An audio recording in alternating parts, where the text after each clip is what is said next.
Hayırlarda yarışın prensibiyle hayırda bir önde adım olmak için, bir adım önde olmak için konfederasyon olarak Türkiye'de 1000 yetimi giydirme kampanyası olarak bir proje düzenlemiş olduk.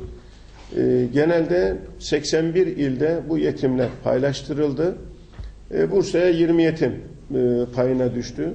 Özellikle Van bölgesine daha çok yetimler verildi. Çünkü geçen yıllarda biliyorsunuz Van depremi olduğu için, orada yetim sayısı daha çok olduğu için Van bölgesine 25, Van iline 25 yetim olarak tasnif edildi.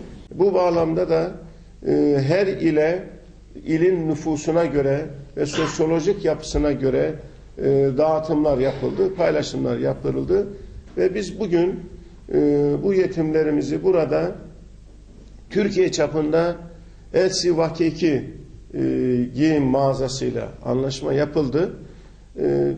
Herkese birer çek vereceğiz bu 20 yetim kardeşimize.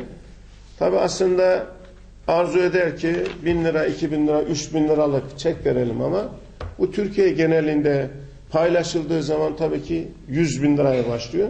Aslında bu proje bir veri tabanı oluşturma maksadıyla oluşturuldu.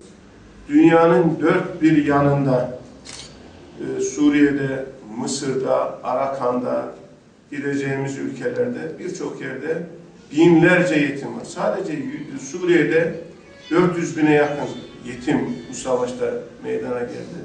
Dolayısıyla biz dünyadaki zulümlerin, dünyadaki katliamların, dünyadaki vahşetin bitmesini temenni ediyoruz.